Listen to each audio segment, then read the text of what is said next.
यार काव्या का जो आज का एपिसोड था मुझे स्टार्टिंग बड़ी अजीब सी लगी।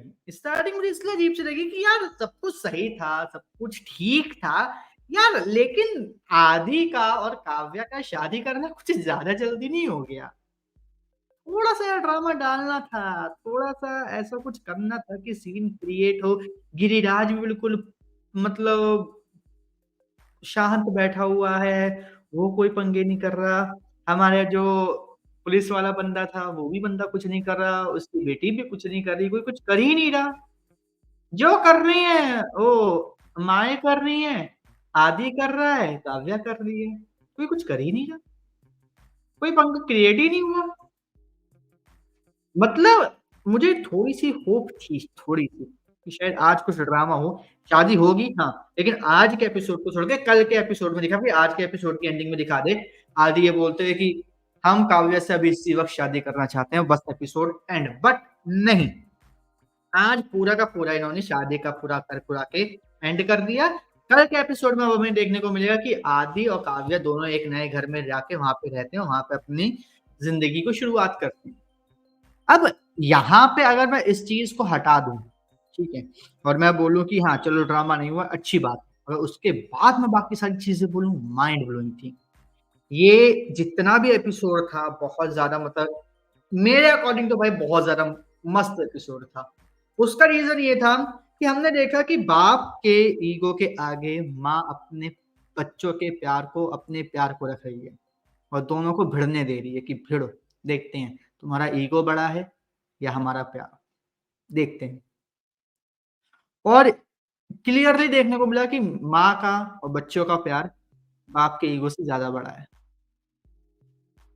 दूसरी चीज़ बड़ी अच्छी लगी आज के एपिसोड में कि यहाँ पर एपिसोड में जब वो लोग जाते हैं, शादी होने के बाद, हमारा जो क्या कहते हैं, आशीर्वाद जो लेते हैं, आदि ने अपने पापा के पास गए, लिया आशीर्वाद, उन्होंने नहीं दिया। गृह प्रवेश की बात है। यहाँ पे मेरी पत्नी की इज़्ज़त नहीं होगी, वहाँ पर मैं भी नहीं रहूँगा, ना ही मेरी पत्नी वहाँ पे गृह प्रवेश करेगी, वैसे भी बहू आपकी है माँ, इस घर की नहीं।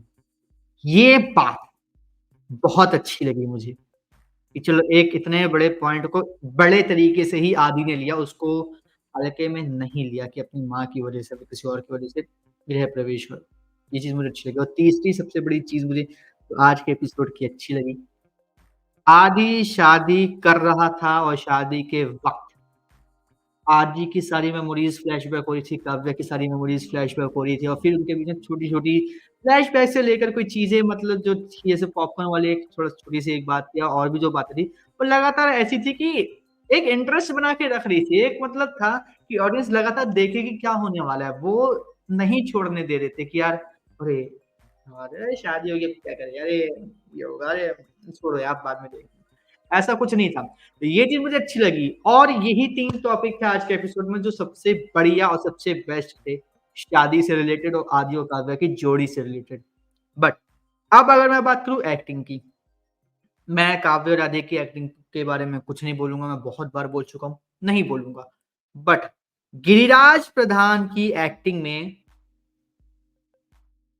एक जगह एक जगह मुझे अगर मैं लॉजिकली देखूँ, गिरिराज प्रधान के पर्सपेक्टिव से देखूँ, तो चीज़ें समझ में आएँगी। वो आदि की और राधिका की शादी करवा के 2 अपने दोनों बेटों को 2 बड़े-बड़े मुसीबतों से बचाने की कोशिश कर रहा था। आदि के ऊपर एक केस जो चल रहा है वो बड़ी मुसीबत थी, ठीक है? दूसरा उसके ऊपर ये मुसीबत थी कि अगर वो केस खुला तो आदि का करियर बर्बाद हो जाएगा। सेम ओमी के लिए, जो बसंत खेड़ी में हुआ जिसकी वज़ह से नव्या ने छत से छलांग लगाई थी और उसके पीछे का जो सीन था, नव्या को फिर एक तरीके से देखा जाए, तो ये नव्या ने आत्महत्या नहीं की थी, उसको किसी ने मारा था, एक केस बनता है। दूसरा ये नकली दवाओं का, जो वहाँ पे पूरा कारोबार चला, जो पूरा का पूरी एक रैकेट चल रहा है, धाँधली चल रही थी, उसकी वजह से ओमी फँसेगा। 2 बड़ी-बड़ी चीज़ों की वजह से वो आदि को राधिका से शादी करवाने के लिए कह रहा था, कर रहा था, पूरी जी-जान लगा दिया था। एक बाप ने अपने बेटे की लाइफ़ को बचाने के लिए। बट ये बात सिर्फ़ ओमी को पता है। घर में किसी को नहीं पता।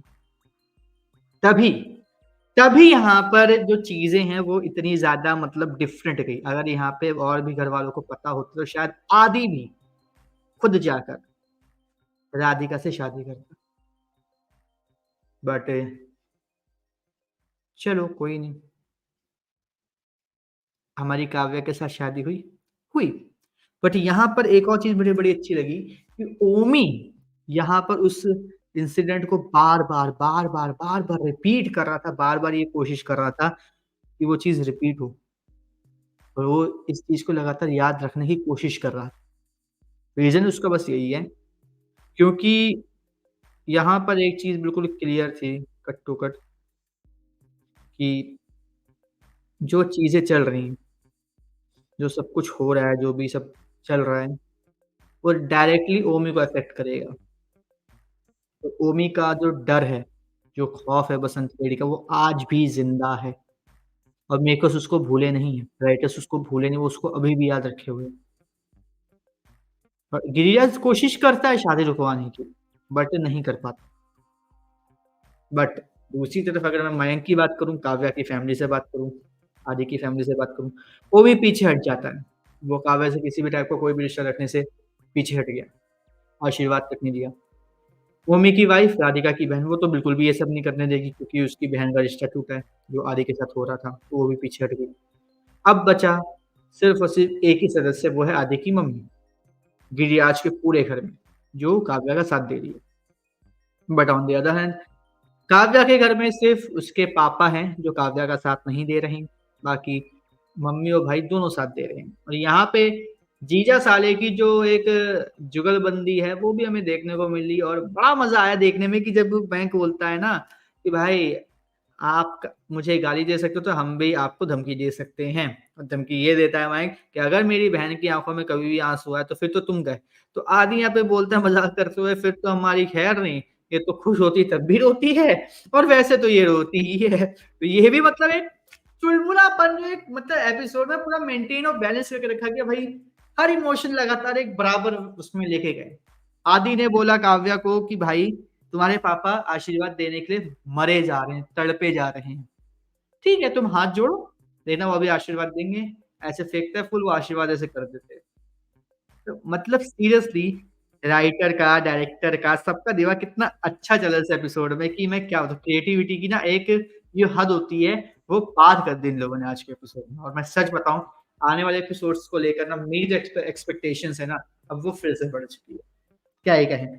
अब देखते हैं आने वाले एपिसोड में जो एक्सपेक्टेशंस हैं, क्या वो लगातार मेंटेन्ड रहेंगी या नहीं और कहानी कैसे-कैसे जाएगी। लेकिन आप हमें कमेंट करके ज़रूर बताइएगा कि आपको आज का एपिसोड कैसा लगा और इसी तरीके से काव्य के सभी एपिसोड के अपडेट्स और रिव्यूज़ जुड़े रहने के लिए चैनल को सब्सक्राइब कर लीजिए, बेल आइकन को दबा लीजिए ताकि आपसे मिस ना हो हमारा कोई भी काव्य के एपिसोड से जुड़ा कोई भी किसी भी टाइप का अपडेट और रिव्यू।